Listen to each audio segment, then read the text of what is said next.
Hello, hello, hello. Welcome to another thrilling episode of PROG Review. And today we are reviewing Mirror to the Sky, the 23rd studio album by, yes, produced by Steve Howe. Time flies. I mean, it was only like 2 years since The Quest, and everybody loved The Quest, didn't they? Everyone loved The Quest album. So yeah, we've got Mirror to the Sky, and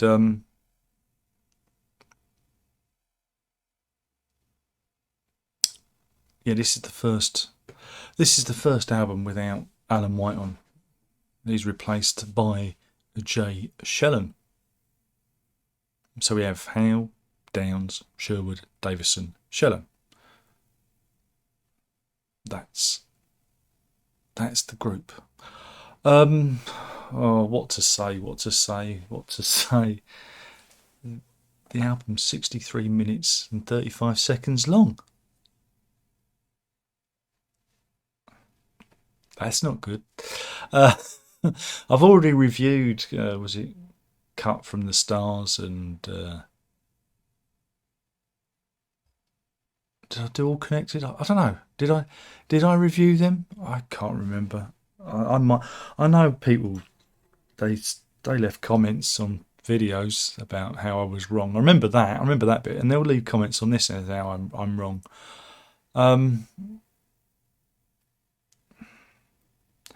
It's like you've got to choose whether to put your head in a bucket of sick, a bucket of piss, or a bucket of vomit. That's what it's like. The last 3 Yes albums, that's what it's like. Which one do you choose? Which one do you choose? This is a bucket of piss. I can do that. I can stick my head in a bucket of piss. Not so keen on vomit. Not so keen on shit. So yeah, it's the lesser of the 3 albums that we've had. That's the review. That's it. See you, folks. That's it. That's the review. That's the review.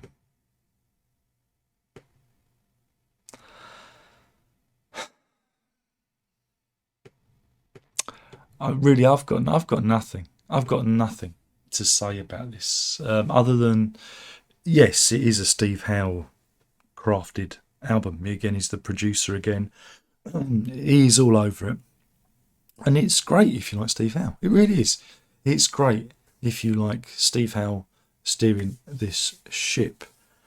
My problems with the current incarnation are illustrated in my previous videos, in that I'm going to summarise them. I'm going to shrink them down. I'm going to be succinct in saying that you'd think with a different configuration of musicians, they would produce music that would sound dissimilar from classic Yes. But they don't. They produce music that is very much trying to ape what has gone years ago. But it lacks a certain creative tension. One of the big problems with this is lack of keyboards. Where is Jeff Downes?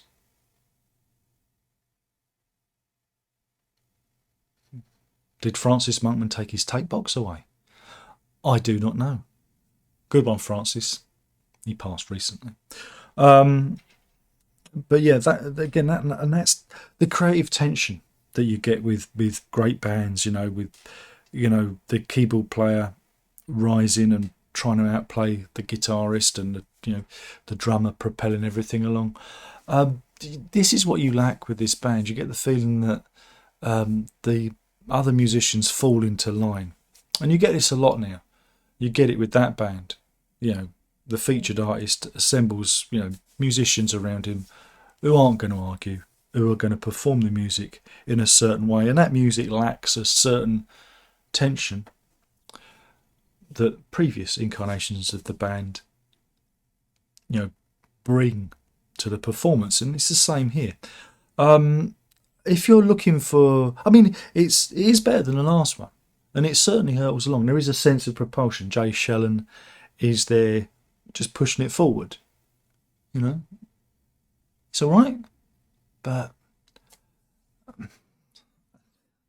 would I choose to listen to this? There is a lack of. There's a lack of everything. There's a lack of. Oh dear. I don't know why you'd want to listen to this. I really don't. I mean, Steve Howe would be better off, I don't know, just going off and creating a new band, but he's not going to do that because it's about maintaining the brand. So if they ever do tour again, they can get the Yes fans in.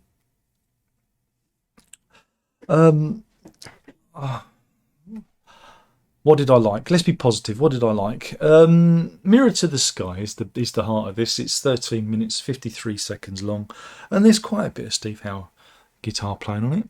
And for a moment, I enjoyed him, you know, dominating, dominating. But again, this is what made me realise that this isn't an equal partnership. Well, it wouldn't be, because in the past you'd have had a Howe solo bit, and then immediately afterward there would be a Rick Wakeman or a well, insert keyboard player of choice would come in and either riff on it or play up to it, and you haven't got that. Instead, you've got the strings. There's a lot of strings.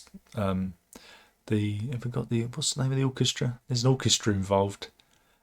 there's an orchestra, the Fames Orchestra from North Macedonia. A lot cheaper than those British orchestras, I might add. Those foreign orchestras coming over here, stealing our sessions. But yeah, so you've got the orchestra replacing. So you've got kind of that magnification thing going on, with the strings coming. And that's all right. But I don't really get a lot from that. I want to hear, the squelching and farting and burping and burbling of Rick Wakeman. And that's without his keyboard. See what I did there? That's called a joke. And I improvised that on the fly. So nothing's written. But yeah, I kind of miss that, the kind of musical one-upmanship that you'd have seen in previous iterations of the band. Davison's still stuck trying to be John Anderson, lyrically speaking. I think Circles of Time, he kind of steps away from that. And it's more of a standard kind of song.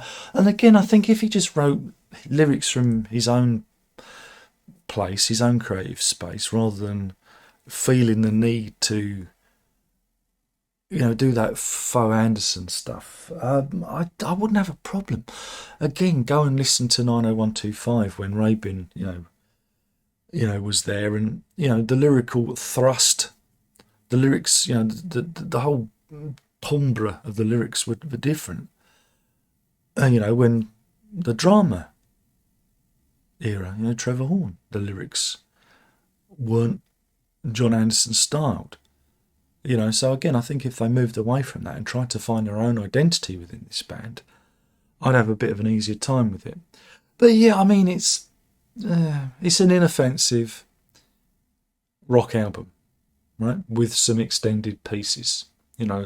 All Connected, Luminosity are both 9 minutes long, so you prog heads are going to love that. The title track's 13 minutes, and again, it tootles along, but it's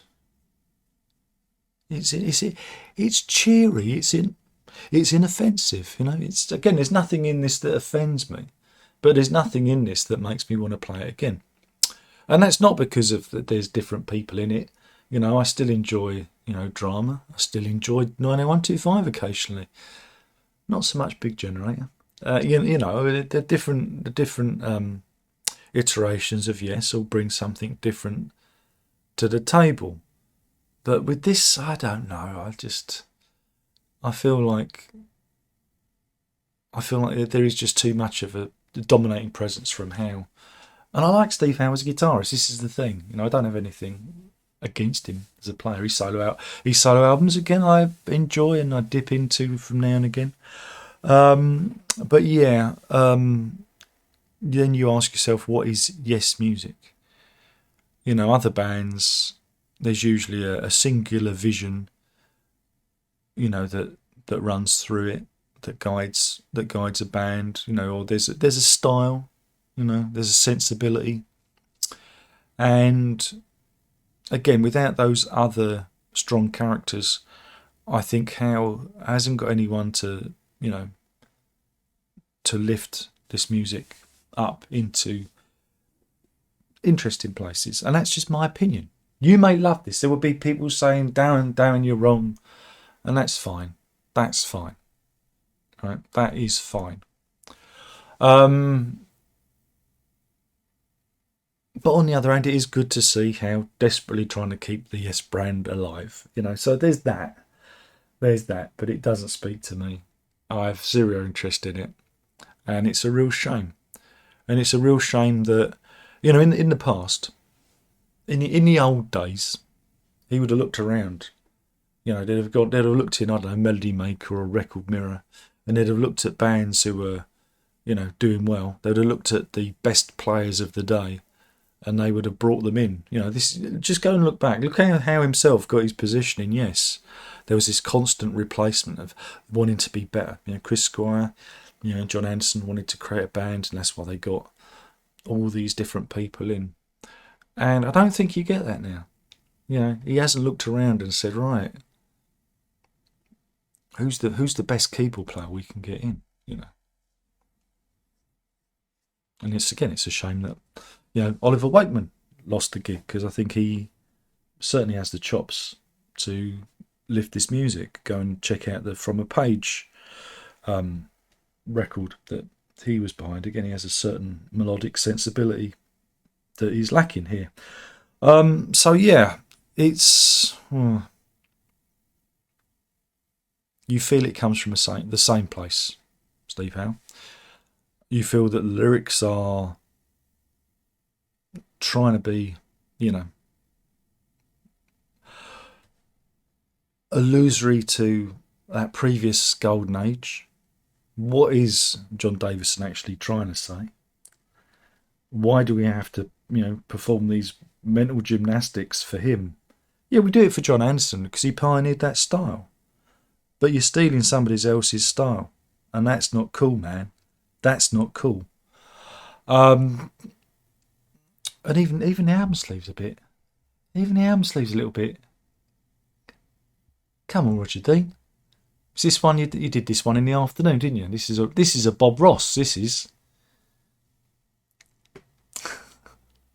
But yeah, not for me. Goes on too long. Though the official length is actually 47 minutes and 8 seconds. It finishes with Circles of Time. There are, is it 3 or 4 bonus tracks? 3 bonus tracks, sorry.